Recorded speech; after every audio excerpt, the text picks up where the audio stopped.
It's recording too. I'm not entirely sure. Good. So we shall start as we usually do, just knees bent, soles of the feet into the ground. And just, yeah, just taking a moment and set up all the bits and bobs.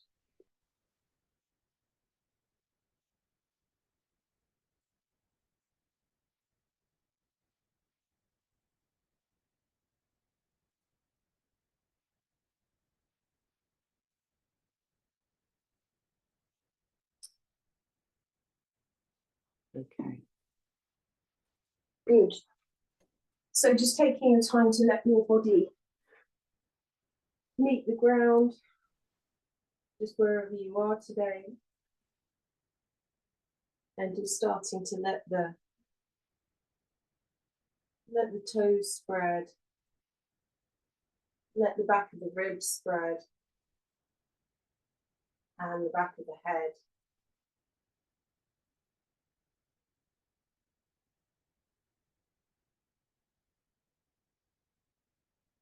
And just starting that process of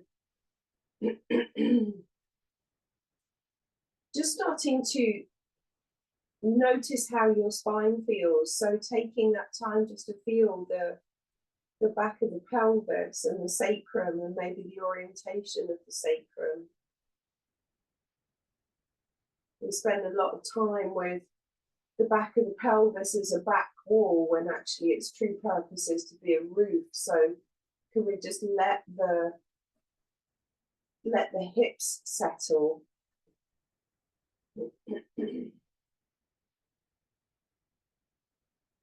And just let the sacrum re-find its natural position.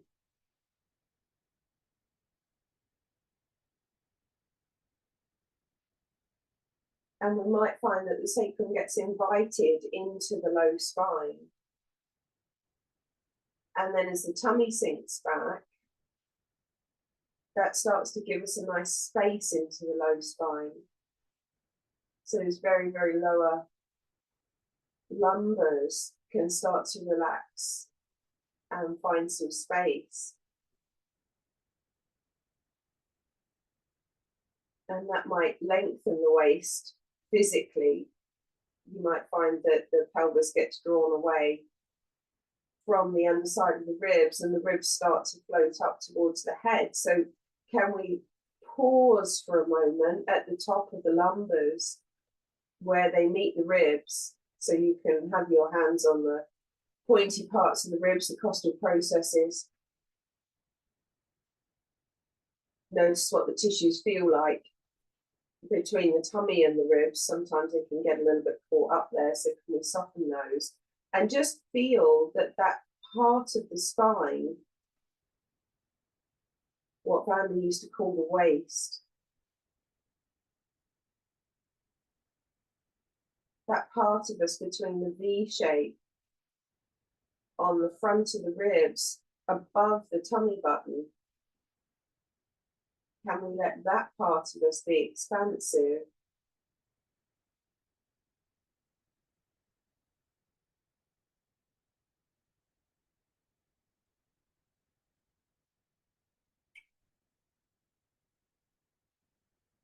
And that starts to relax and release the shoulders. So just noticing how the back of the ribs feel. This is an area for us that can get a little bit caught up. It can get really snug here. And introducing space can be tricky. So the strength of, or the support for the ribs comes from this place at the back of the solar plexus. So we need space there. We need to feel like the spine is lengthening away from the very, very base of the ribs down behind the tummy button, down to the top of the hips, and the hips are hanging down, and the hips and legs are heavy, so they cause space to the low spine. And that area kind of gets sucked back towards the spine, and it can feel a bit funny because we're coming in through all the organs There's a lot of viscera in here. So we go gently with ourselves because we need the fascia of the organs to respond as well. We need a slide and glide in the organs there. And for a lot of us, it's a little bit caught up and it's a little bit stiff and a bit sticky. It's a house of the emotions. There's many emotions held in here. So it's interesting just to notice. And we just use the breath because the breath is gentle, treats the body with the kind of respect that we're looking for.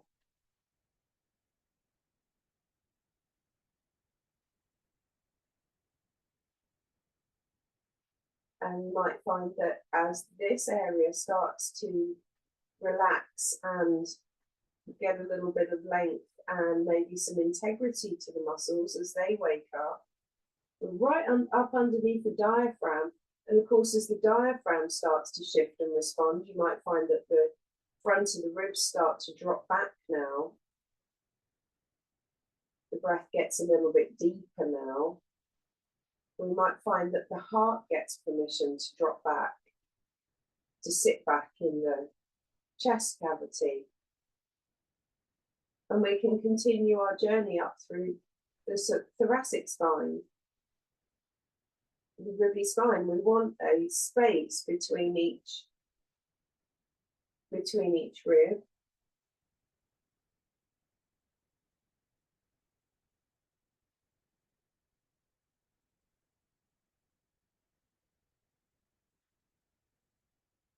And maybe the shoulder blades are allowed to sort themselves out on the back of the body. They might be too high, they might be too low, but there's a place where they just come to rest, where there's these lovely heavy plates of the shoulder blades just equally resting on the ground, and the collarbones can feel like they can slide off the edges of the shoulder blades.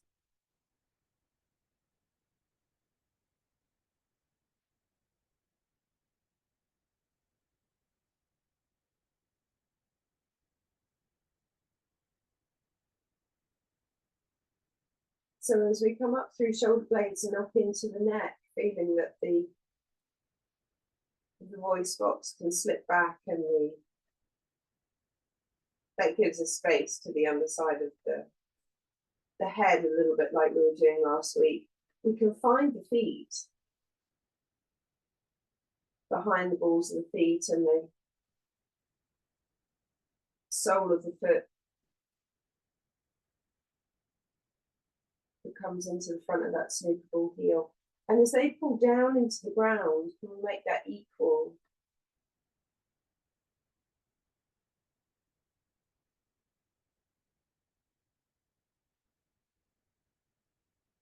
We start to feel the response in the back of the pelvis.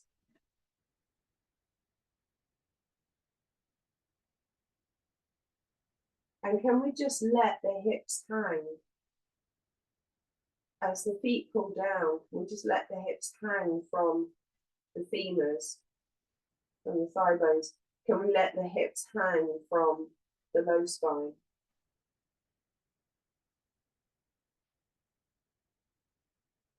And then we get this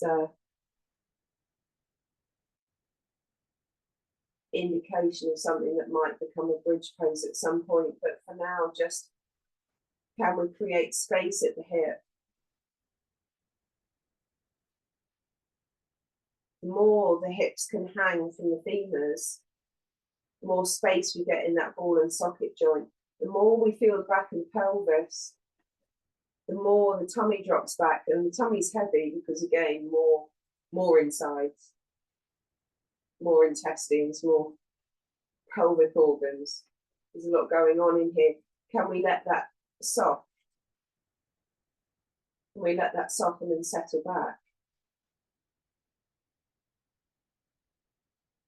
And sometimes the tissues in the guts can be stiff and sticky. Particularly if we've had intervention, can we let there be a movement of the insides as the pelvis hangs? And there's space between the pelvis and the floor. Notice if one leg is working harder than the other. Notice if the glutes are all involved. How about the inner thighs? How are the feet feeling? Can we lift the toes, spread them, and pull them down into the ground? What does that do? What muscles does that involve? We start to feel how the feet are such an integral driver of the pelvis. And you can rest the pelvis back down on the ground at any time, because it can be hard work.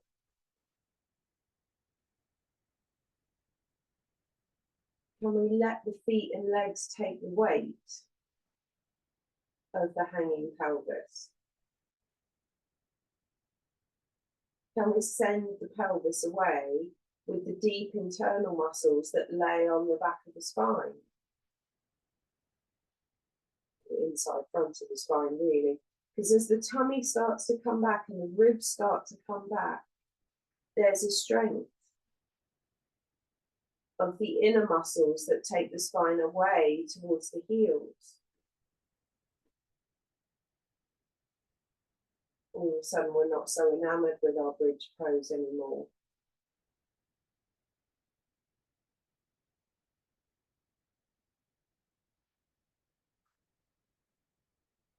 How much space can we create in the waist between ribs and hips?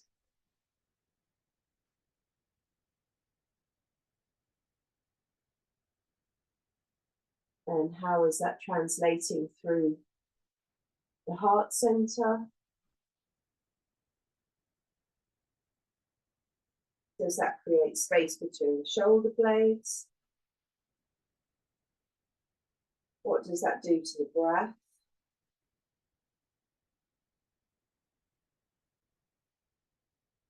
What does that do as you come up through the neck into the back of the head? The facial features start to drop back. And then we get more space. There's a broadness to the back of the head. The brain can relax. Use our brains far too much. Well, the front bit anyway. So can we relax the tissues around the brain?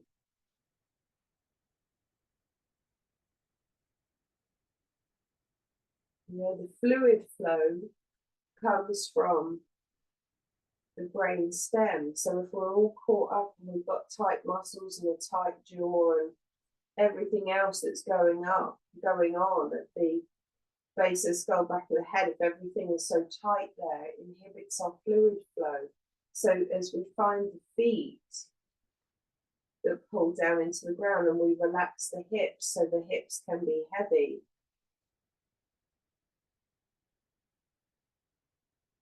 frees the sacrum, which is the start of this fluid flow process,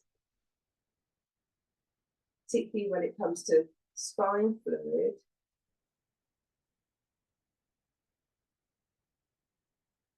So our bridge pose is actually a creation of space. At each individual vertebrae, it takes time, a little bit of patience, and a lot of interoception. Can you walk up the inside of your spine behind your organs and just check in on everything that's happening?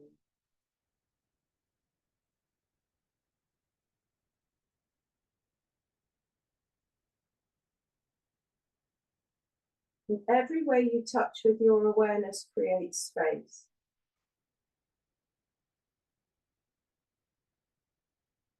Almost like wandering through your body with a magic wand, and everything you touch gets to relax and come into gravity and back to the ground.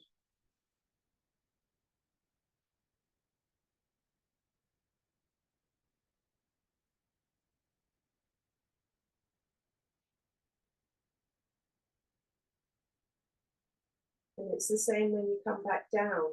Avoid the grip with the glutes if you can. Each time we come back down, notice, how does the body feel this time? Because there's a change. There's an incremental change every time we do these movements.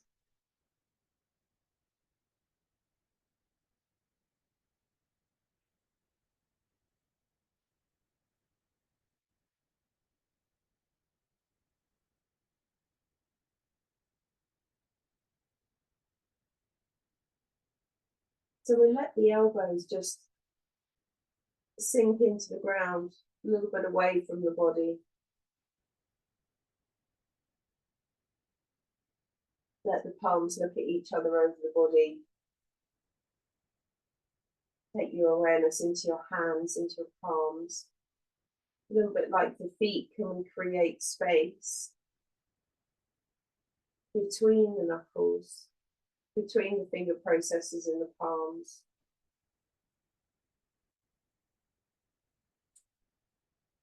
Can we find space in the wrist?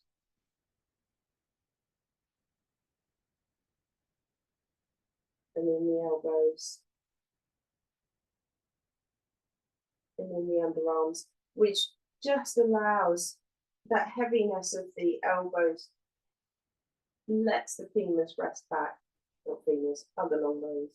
Humeruses. Humeri? Don't know. Long arm bones can look back through the shoulder sockets, like there's armholes on the ribs.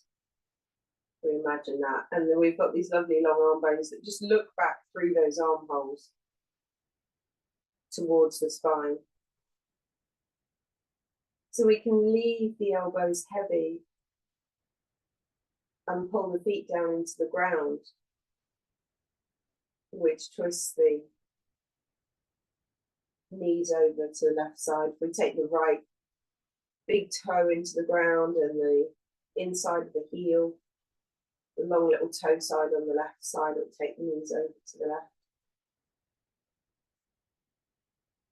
But we do this in combination with the elbows and the shoulder blades and the back of the ribs.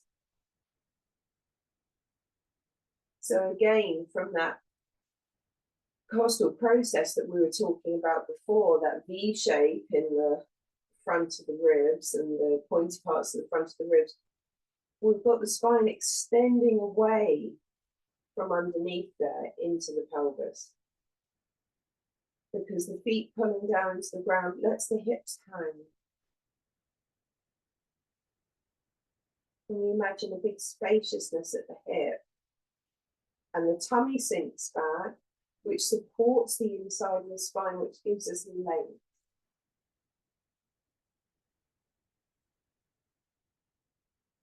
Very deliberate move. It's not hanging the legs off the back of the pelvis.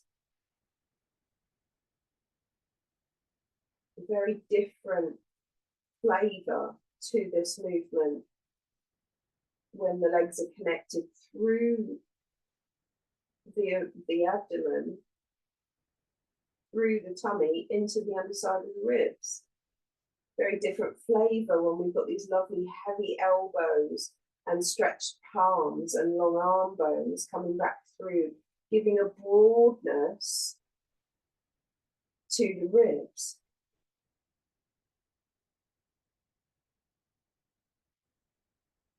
The feet coming down to the ground will bring the knees back to the centre and to start the process on the other side. Find the feet in the back of the pelvis, that space that we've created, so that the hips and the legs can just be a little bit more independent of each other.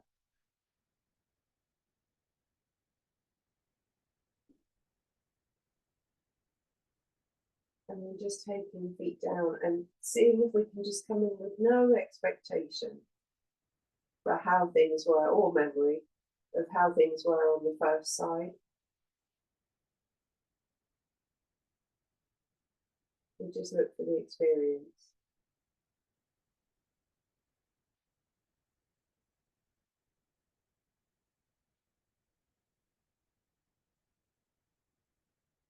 And things are always different. No two things are the same.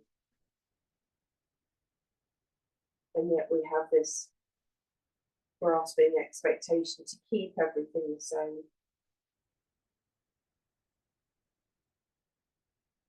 Some say symmetrical, but being in balance can be just the same.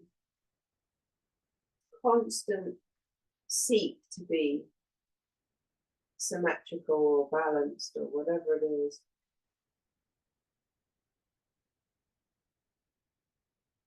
But can we just let each part of the body play its own role?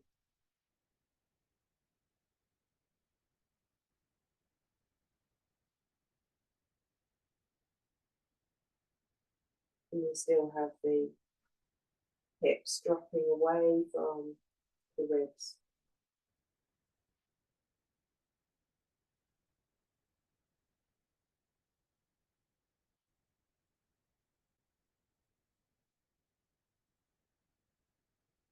And the feet will bring the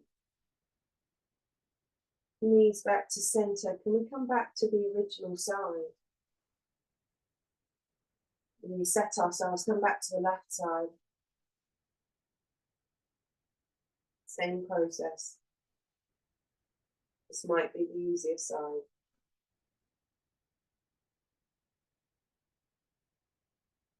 So the knees are over to the left. Can we take the right hand, just turn it up towards the sky and just catch an imaginary heavy ball? Something into the palm that's a good weight.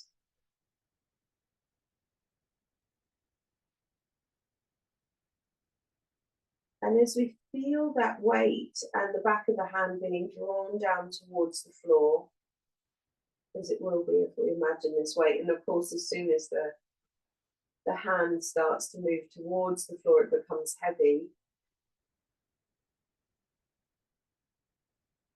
Can we feel that as we take this weight in the palm, that it connects the arm back to the spine?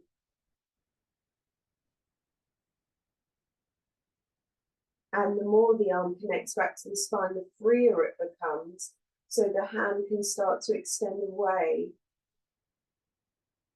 probably on the diagonal initially. We lead with the index finger knuckle rather than the tips of the fingers, because that changes the flavour in the, changes the feel of things in the shoulder. The low spine keeps lengthening away, the legs still keep heavy, and we've got this arm dynamic now, pulling open the opposite side of the ribs.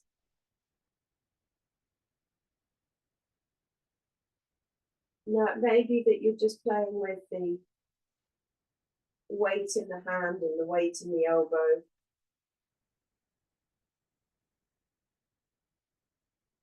And just playing with that connection. But if the arm is extending easily and taking the ribs with it, it's interesting because the arm is very happy to just disconnect at any point. Mine is anyway. Happy to hang out of its socket and pull the ribs all over the place.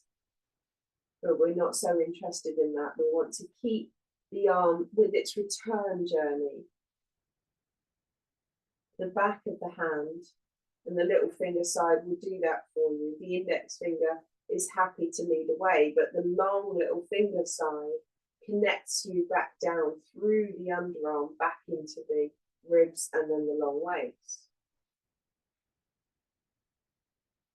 And you might find that the arm starts to come up towards the side of the head.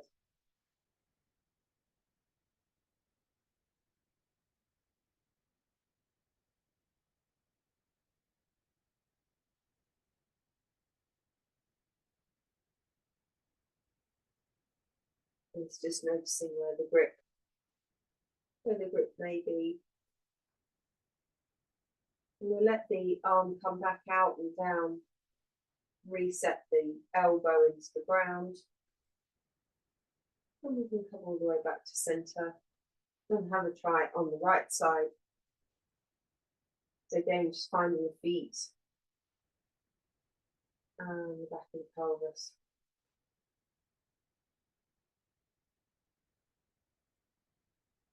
And we go in again without expectation.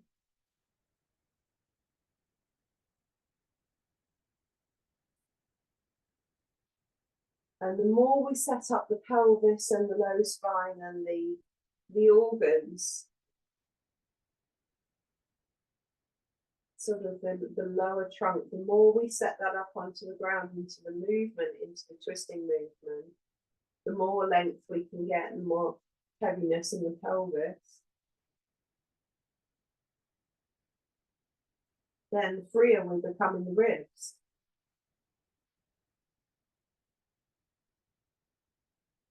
The ribs are often stabilizing for the organ section underneath. So when the organs can sink back and the pelvis can lengthen away and it all looks after itself, it leaves the ribs a little bit freer. So the weight can come into the hand.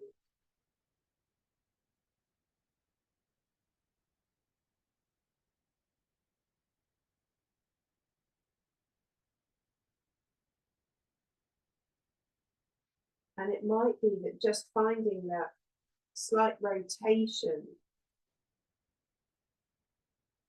with the weight in the hand is enough. It might be enough of the pectorals across the ribs.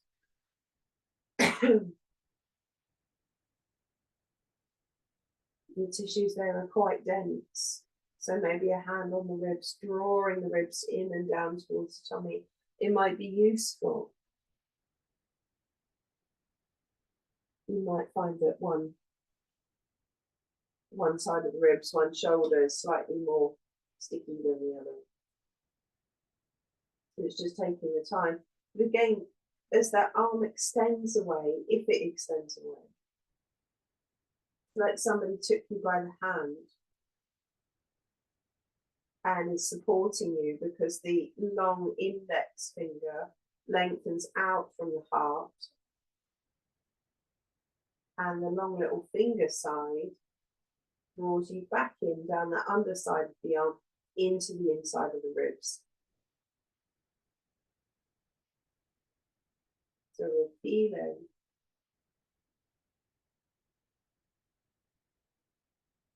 where the restrictions are,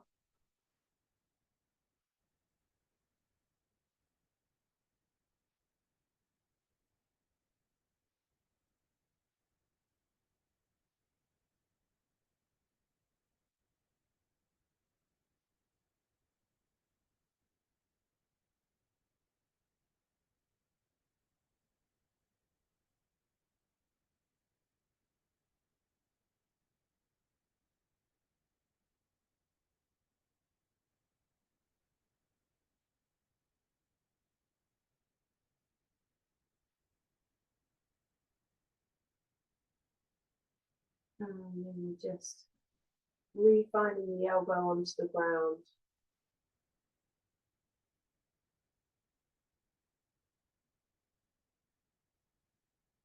And then just finding the knees in towards you.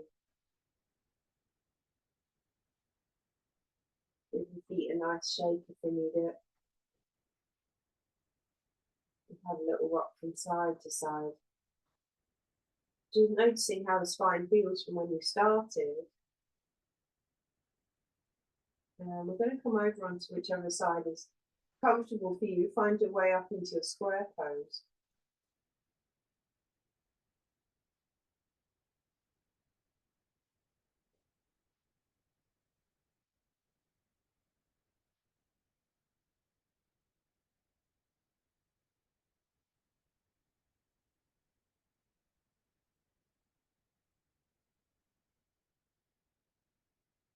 So we've just let the toes start to find the ground.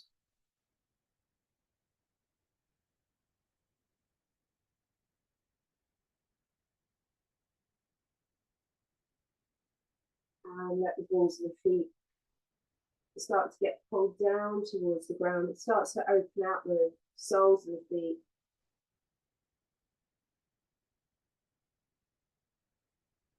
And again, the more we feel that length to the sole of the foot, can we let the sit bones be free? Get that space between the sit bone and the thigh.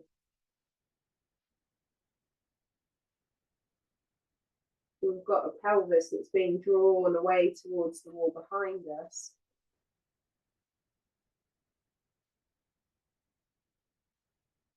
Exactly the same as when you were laying on the floor. And we find the broadness to the back of the pelvis.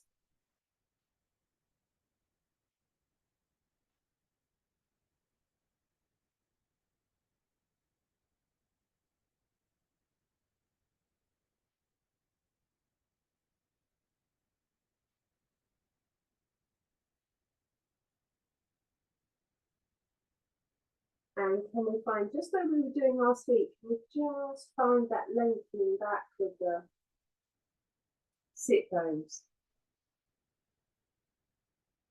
Now, it might be that you'll want a chair for this one, so have your chair around in front of you somewhere.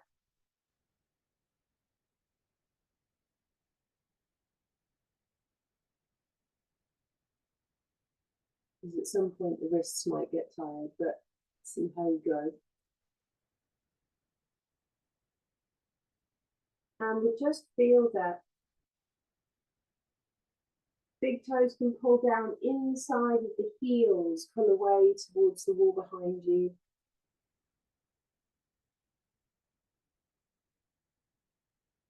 And everything just starts to get taken back. But we've still got that broadness to the sit bones.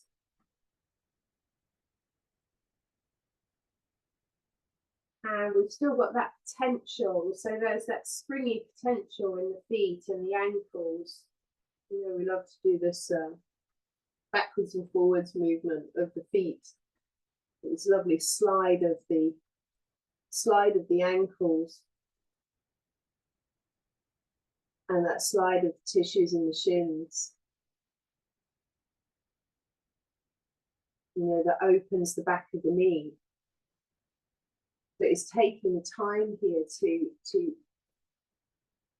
wake up the ankles. When we've got that nice, you know, when we've got that slide and glide to the front of the ankle and the front of the shin. And be mindful if you've got your hands on your chair here, because it's going to put a little bit more load down through the knees. So make sure you've got enough padding there. But as we've got that lovely space in the ankle, it starts to open the back of the knee a little bit more. Maybe the knee starts to come off the floor on one side and then the other. There's the potential for our downward doggies here, but can we come into it exactly the same as we did before? When we were doing our bridge pose, because the toes hang down into the ground and the foot hangs down into the ground. The sole of the foot gets drawn down. This is interesting because the snooker ball heel goes back, but the long toes get pulled down into the ground. So now we've got a foot that moves in two directions.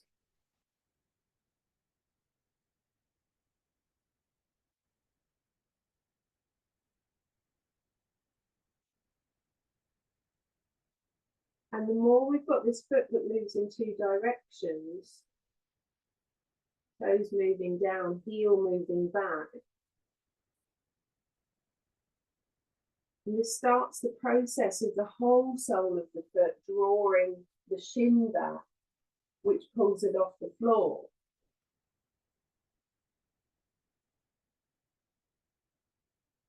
Can we let the pelvis hang?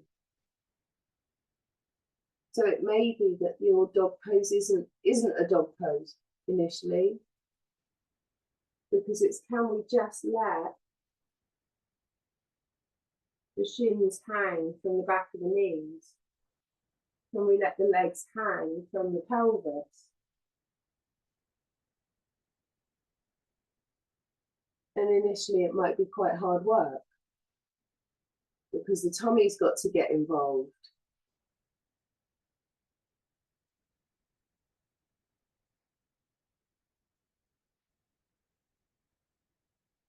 So we keep bringing the tummy back. You might find that it starts to hollow out quite a lot.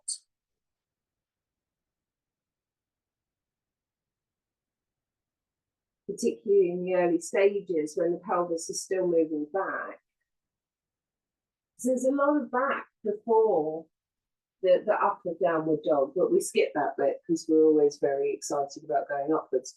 So there's a lot of back as the feet move down, as the heels move down, as the sit bones get pulled back. And it's in that back movement that we feel more scooping at the front of the hip, that we feel more scooping in the front of the tummy.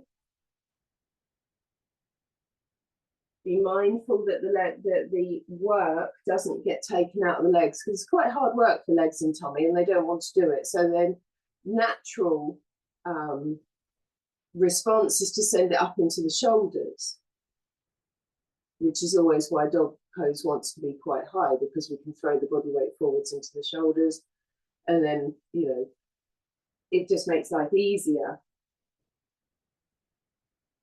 But actually it puts a lot of pressure through the wrists, and we have to question whether we would want that. So it's just this process of just coming back to the ground, re-feeling. Plug the arms into the ribs, into the underside of the ribs, and then down the side of the waist.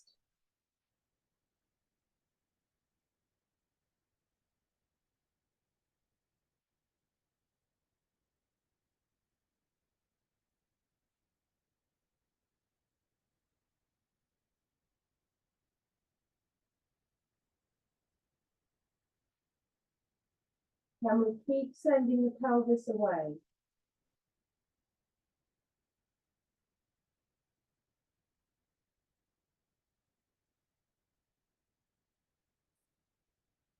That's the question. Can we keep sending the pelvis away? Can we keep having that length through the low spine? Can we get into the underside of the diaphragm, the underside of the ribs, you know, that where we were talking about, where the changeover is from the base of the ribs and the top of the lumbars? You know, we miss out so much there. But by letting ourselves drop back through that V shape in the front of the ribs,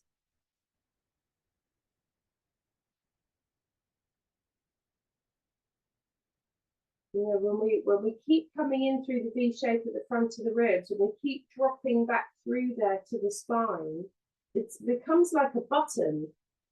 My teacher used to call it the pop stud. But when we come through there into T12, it sends the low spine away into the pelvis, and it unfurls the sacrum. And that's where our movement comes from, because from there, once we've got that place and we send the pelvis away and it drops down into the feet, and the feet are allowed to drop down into the ground, and the whole up just gets drawn away towards the wall behind you. The fact that we go up has nothing to do with it, and we get pulled out from underneath the underarms. And it's interesting because when we really get into this, when you find T12 and get that length, and the pelvis feels like it's being pulled away, and the feet can just drop down into the ground, and we've got that spaciousness at the hip, then there is no weight into the hands because we're pulled out from underneath. We're pulled out from underneath the underarms, or the underneath the ribs, and then we have to anchor the hands back into the ground, because otherwise the hands would start coming off the ground and we would stand up.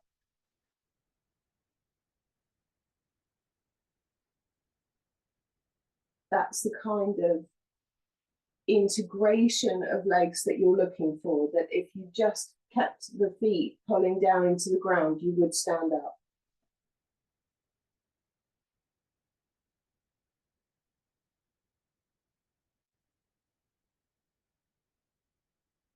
But it takes a lot. It takes a lot for the scoopy inside of the hips. It takes us courage to get into the guts of the matter, because we're in behind the intestines, and then we're in behind all those vital organs in the underside of the diaphragm and the upper abdominal area.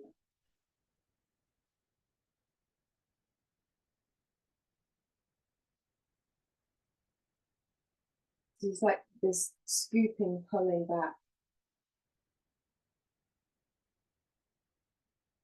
And then the arms are very much left alone. So then we've got the opportunity to start to play with the hands and the palms. What do they give to us? It's a sweaty business. So if you feel yourself starting to heat up, this is why, getting into the thermostat of the body. For your anchoring point behind the knuckles keeps the arms on the ground, keeps the hands on the ground, but it keeps the arms plugged into the underside of the diaphragm, because exactly the same way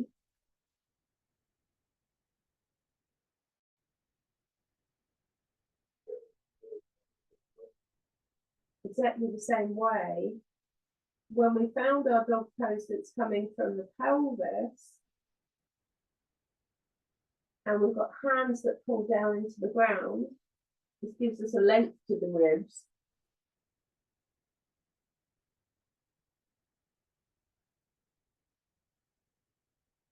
The more the hands pull down, the more length we get through the ribs, into the neck, into the head.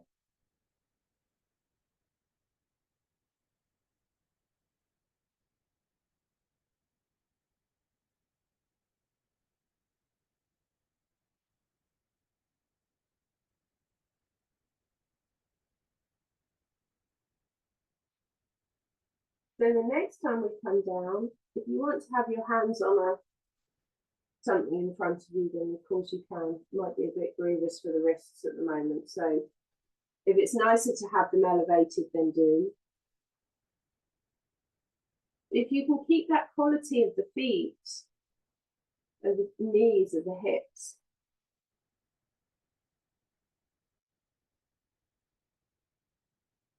then we can feel the draw of the ribs back towards the spine.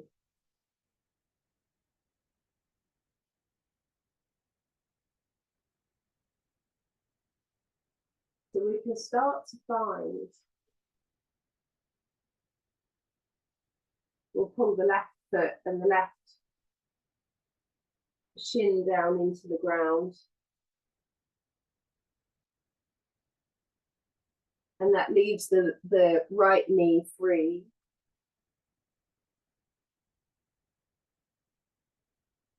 And again, it's coming through when we start to bring the right knee through. Can we drop the expectation? Because of course we all go in it with the expectation that we really do actually need to have the knee coming through, which puts us into all sorts of compensatory patterns. So we want to be more intelligent than that if we can do it. So as we feel the pull of the hands into whatever surface is in front of you, we feel the pull of the left and the right knee, of the left and the right foot. the lift of the sit bones? Can we drop into that T12 again and send the pelvis away? We have to keep doing it because the brain's got itself in a muddle. So usually when we want to do strength moves, the brain likes to tilt the pelvis under. And I get all sorts of comments like, I've got short arms and, you know, I can't get my leg through and all of this stuff. Because your brain's already overthinking what it needs to do. So that's when the shoulders start to lift up round the ears, and we get a lift in the ribs, and the pelvis starts to skew. So can we work in our, we call this like a square pose or a box pose.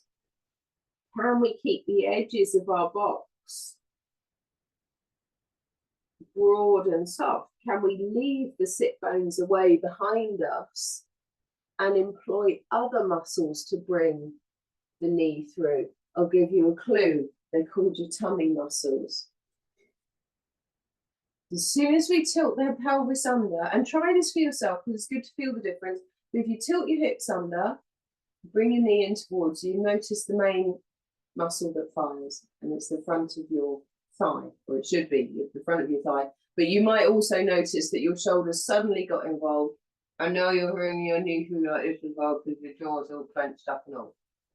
So we can see the chain of command that happens just by this, such a subtle change in the body. So leaving the sit bones away, drawing the ribs back towards the spine, back to T12, which naturally drops the shoulders away from the ears. You might find that your knee doesn't move as far, but that's okay because that's where we start.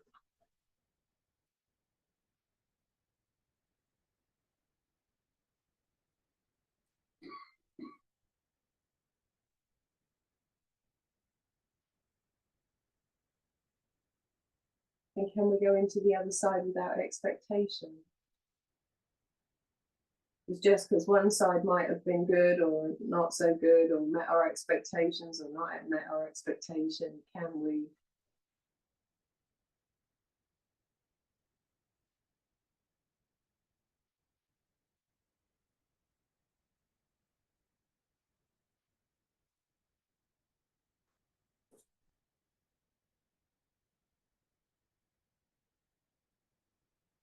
And it's different with the hands on the floor or the hands elevated. So if you want to try both, you can try both. It's easier on the wrist to have the hands elevated, of course it is. It changes the orientation of the tummy muscles.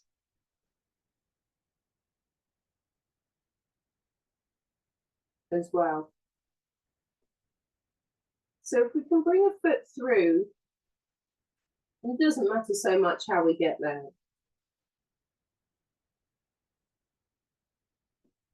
So if we have the right foot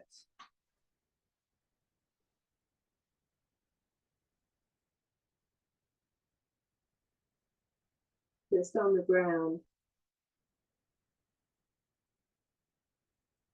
and the heel pulling down, and we've got this nice back foot as well. Have padding under the knee if you need it, but again, when we've got the foot, have the foot on the toes or on the top really, depending what feels better for you. But when we've got the front foot coming down, we've still got the sit bones high. So notice what happened to your pelvis in bringing that foot through, and did it start to roll under? Because we're still looking for the freedom of the pelvis at the top of the leg. So having your hands wherever they are, whether they're in front of you or whether they're down on the ground, just take the body weight forwards into the foot and then out to the side, out to the right side, and then coming all the way back towards the left foot behind you, and then all the way forward. So we can start to make these sort of nice circling movements. Remember, we're not hanging out in the joint for those of us that are very flexible. So if you're chest has collapsed onto your thigh and you've got no upward lift left because you've gone in for the stretch. Can we just take a moment? We want the hands, the arms through the shoulders into the ribs, because the ribs have got this lightness and this lift. Because the lightness and the lift to the back of the ribs will take you through the inside of the neck and into the head, and the crown of the head is lifting away. And when we do this, it takes the weight of the body off the legs and leaves the hips free.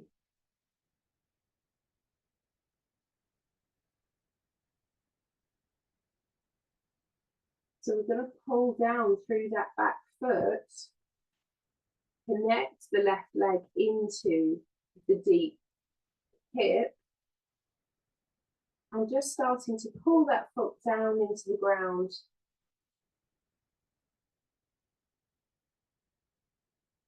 And slightly more advanced, if you want a slightly deeper work on that left hip, you can tuck the toes under here.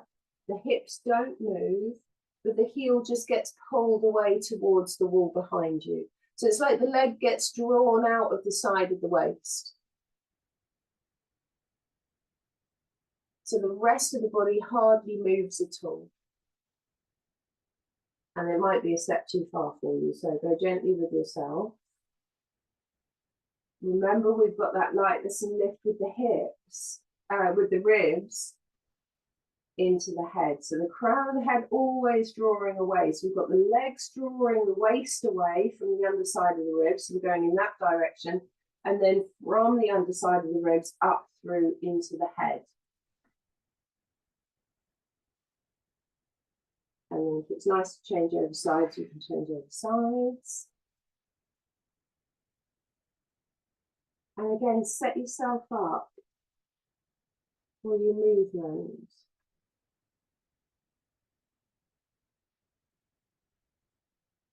Let the leg hang out of the socket.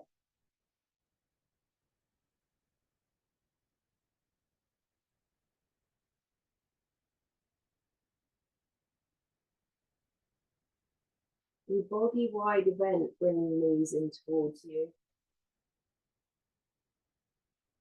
Whereas we leave the spine as relaxed as we can.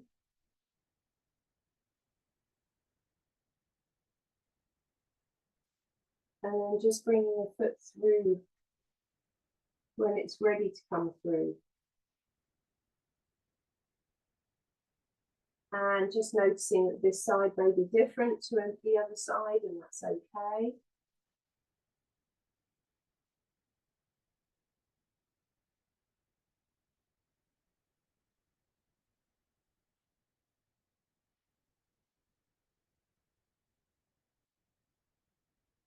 And we've got those lovely circular movements.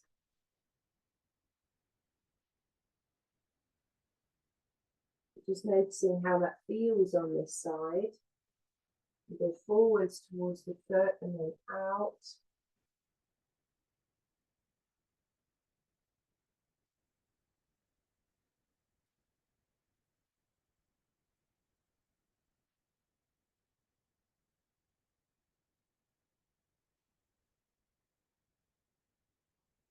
And then if it's nice to just find that back foot, turn the toes down towards the ground.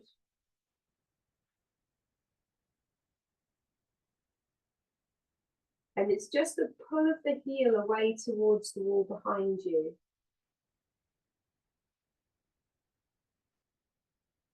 That draws the leg out of the side of the waist. So the biggest stretch that happens is probably on the front of the hip.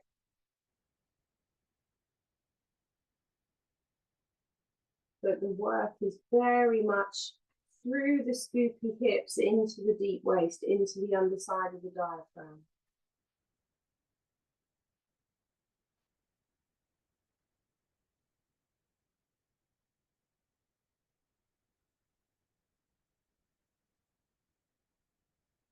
It's kind of like this half plank pose.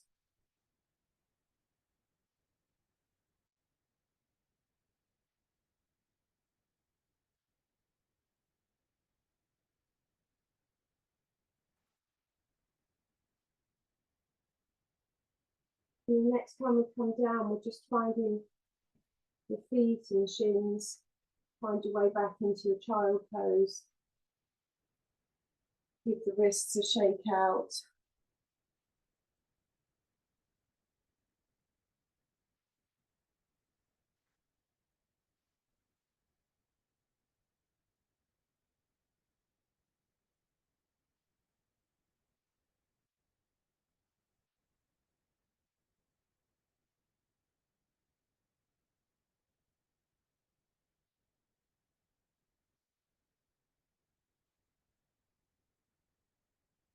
So from here, we're just going to take ourselves round to sitting.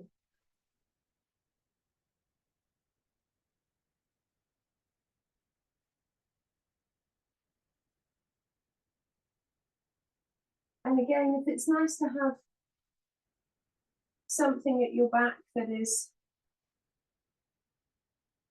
going to support you in your lift out of the waist, it's such a great thing to practice. It's just this allowing the connection between the feet and the pelvis. So easy to let the legs just hang out of the hip sockets, and it is not useful. You want to feel the edges of the feet and the big toe joints and the inside of the heel.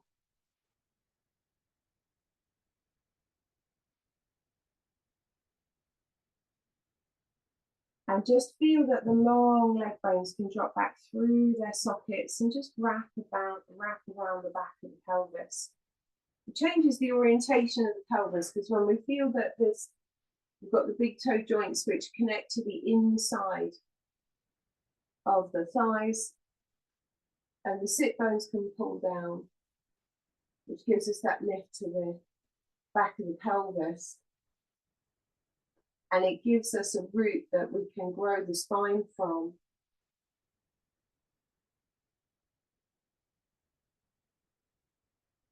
And maybe the hands around the knees. So when you connect with the palm into your knee, that brings the long arm bones back through their sockets into the ribs and helps the ribs lift again. The jaw moves back, brings the head back into the gravity line, and it starts to lift us out of that deep waist again.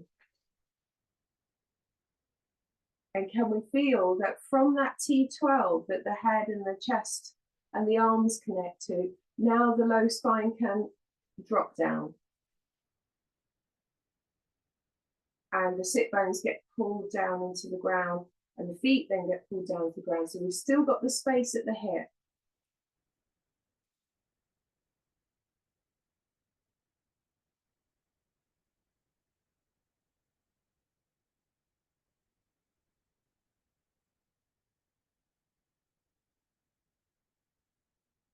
And it's tricky because the hip flexors always want to get involved. But we use the interface of the foot to switch them off, because the big toe and behind the balls of the feet and that very, very centered part of the foot, can we feel that the foot goes in two directions at the same time? The snooker ball heel going back towards you and the toes lengthening front away from you. Starts to take us in round to the sit bone side. So the legs connect in through via the sit bones rather than the deep connection on the front of the hips. It's good. So just bringing the legs into wherever is comfortable, just relax for a moment.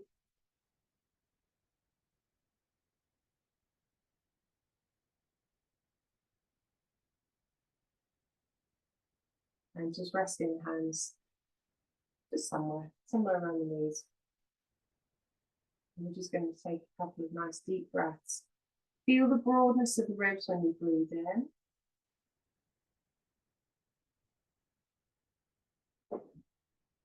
And how that allows the low spine to lengthen down. And the thoracic and the neck spine, everything lengthens up into the head. And the breath out that just connects everything back to the spine.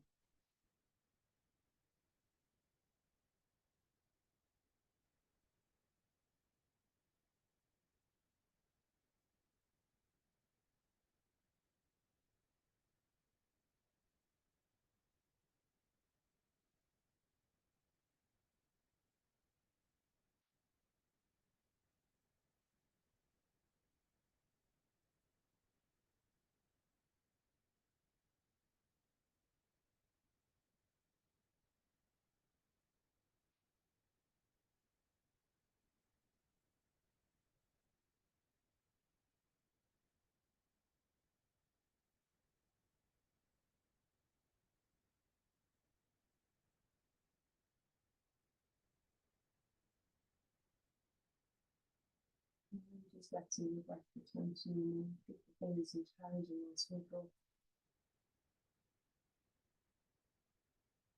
Making some rotations with the wrists and the ankles. And take the arms up over the head and the legs long for a nice stretch through the body.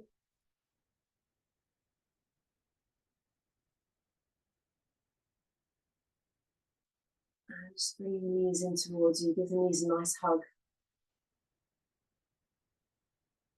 Have a little rock from side to side. And coming back to the centre where you are.